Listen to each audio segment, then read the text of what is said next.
What if I told you that one of Hollywood's most beloved actresses has spent decades quietly feuding with some of the biggest names in the business? We're talking about Meryl Streep, yes, that Meryl Streep, and the surprising list of A-list actors she apparently can't stand working with. You know Meryl as the queen of transformations, the actress who disappears so completely into her roles that you forget you're watching a performance. But behind those 3 Oscar wins and countless nominations lies a woman with very strong opinions about how acting should be done. And when those opinions clash with her co-stars, well, things get interesting. Let's start with Kevin Kline because this story will blow your mind. Remember Sophie's Choice? That heart-wrenching Holocaust drama where Meryl delivered one of the greatest performances in cinema history? Well, the magic you saw on screen was hiding some serious tension behind the cameras. Picture this. You've got Meryl, who spent months studying Holocaust survivor testimonies, perfecting Polish and German dialects, and diving deep into trauma psychology. Every single accent variation, every gesture, every breath was meticulously researched. She built Sophie from the ground up, brick by emotional brick. Then you've got Kevin Kline, who preferred to wing it. He believed in staying loose, responding to the energy of the moment, discovering his character through pure instinct. Sounds reasonable, right? But here's where it gets spicy. During rehearsals, Kline actually had the audacity to criticize Meryl's accent work. He basically asked her, "Are you sure the audience cares more about your Polish vowel sounds than what she's feeling?" Can you imagine? This wasn't just a critique of her technique.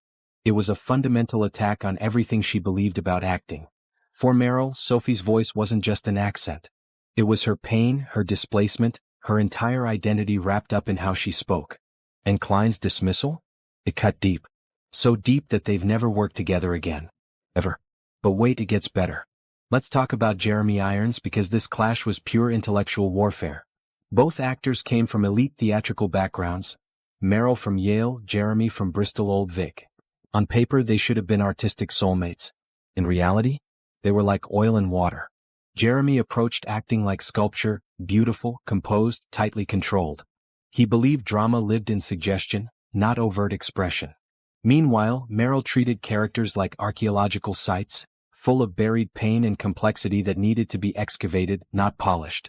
Their scenes together became quiet battlegrounds. When Meryl pushed for emotional spontaneity, Jeremy responded with polished detachment. When she sought unguarded intimacy, he defaulted to stylized withdrawal. It was like watching 2 different art forms trying to occupy the same space. The breaking point came when Jeremy allegedly told Meryl that her meticulous accent work felt more like showmanship than storytelling. For someone who believes technical authenticity is the gateway to emotional truth, those were fighting words. They maintained professional courtesy, but the warmth? Gone forever. Now here's where things get really juicy. Alec Baldwin. You'd think, it's complicated, would have been a fun, light-hearted experience, right? Wrong. This was a masterclass in how 2 brilliant actors can drive each other absolutely crazy. Meryl approached comedy like surgery. Every laugh had to emerge organically from character truth. She dissected every pause, every gesture, every inflection. Baldwin? He was all about spontaneity and improvisation.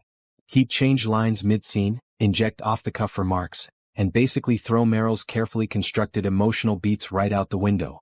Imagine spending hours building the perfect comedic moment, mapping out every emotional beat, only to have your co-star completely improvise his way through the scene. That's what Meryl dealt with every single day. The crew described it as tense politeness.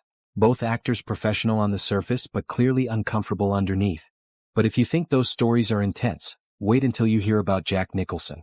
This wasn't just a professional disagreement. This was a philosophical war that lasted decades. Here's the thing about Jack. He doesn't become characters the way Meryl does. He channels them through his unique blend of cool detachment, sardonic wit, and raw charisma. To Jack, acting is about presence, not homework. And that approach. It represents everything Meryl considers wrong with modern movie stardom. The tension got so bad that Meryl quietly but consistently declined projects that involved Jack as a co-star. Directors learned that proposing a Streep-Nicholson pairing was basically career suicide. The final nail in the coffin came when Jack publicly mocked method acting in interviews, calling elaborate preparation intellectual masturbation that gets in the way of honest emotion. While he never named Meryl directly, everyone knew who he was talking about.